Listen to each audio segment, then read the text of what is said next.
కాబట్టి అందుకే నేను ఈ సందర్భంగా కోరుతా ఉన్నాను, ఈరోజు కాంగ్రెస్ పార్టీకి బీఆర్ఎస్ పార్టీకి భారతీయ జనతా పార్టీ బలపడతా ఉంటే వాళ్ళ గుండెల్లో రైళ్లు పరిగెడతా ఉన్నాయి, ముచ్చమంటలు పడతా ఉన్నాయి వాళ్లకు. అందుకే ఒకడంటాడు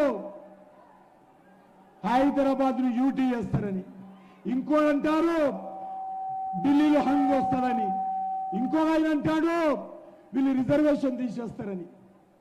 రేవంత్ రెడ్డి గారు మీరు ఆలోచన చేయాలి. మీ పార్టీ కారణంగా ఈ తెలంగాణ రాష్ట్రంలో బీసీలకు అన్యాయం జరుగుతూ ఉంది. ముస్లిం రిజర్వేషన్ కారణంగా బీసీలకు అన్యాయం జరుగుతూ ఉంది. హైదరాబాద్ లో 150 మున్సిపల్ కార్పొరేషన్ సీట్లుంటే 33% 50 సీట్లు బీసీలకు రిజర్వ్ చేయడం జరిగింది. కానీ 50 సీట్లలో 31 సీట్లు నాని బీసీ గెలిచారు. మీ బీఆర్ఎస్ కారణంగా, మీ కాంగ్రెస్ పార్టీ కారణంగా. మీరు తోడు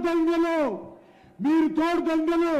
ఒకే నాణానికి బొమ్మ పరుచు లాంటి పార్టీలు బీఆర్ఎస్ పార్టీ, కాంగ్రెస్ పార్టీ. వీళ్ళు ఎప్పుడైనా ఒకటే అవుతారు. ఈరోజు బీజేపీని తెలంగాణలో అడ్డుకోవడం కోసము ఈ రెండు పార్టీలు కలిశారు. ఇద్దరు కలిసిపోయారు, బయటికి ఫైటింగ్ చేస్తా ఉన్నారు.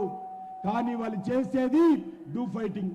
అందుకే మీ అందరికీ కోరుతాను, తెలంగాణ రాష్ట్రంలో భారతీయ జనతా పార్టీ అత్యధికమైనటువంటి సీట్లు సంపాదిస్తాము.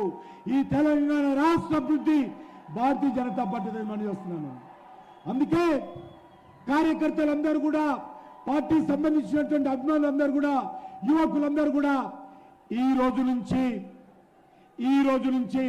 13వ తేదీ పోలింగ్ పూర్తయ్యేంత వరకు కూడా అందరం కూడా గ్రామాన తిరుగుదాము, అన్ని వర్గాలను ఏకం చేద్దాము. నరేంద్ర మోడీ గారి నాయకత్వంలో ఈ దేశంలో అత్యధికమైనటువంటి అగిలీ బార్ పీరేక్ బార్ ఎట్లా చెప్పాలి? నరేంద్ర మోడీ గారు వచ్చారు, మేము తెలంగాణ ప్రజలందరం మీ వెనుక ఉన్నాము. మోడీ గారు మీరు ధైర్యంగా ఉండండి, ఈ ప్రజలందరూ మీ వెనుక ఉన్నారని చెప్పాలి. రెండు చేతులు చెప్పాలి. పీరేక్ బార్ వినబడాలి, ఫామ్ హౌస్ వినబడాలి, రేవంత్ రెడ్డి హైదరాబాద్ ఆయన కూడా వినబడాలి. పీరేక్ బార్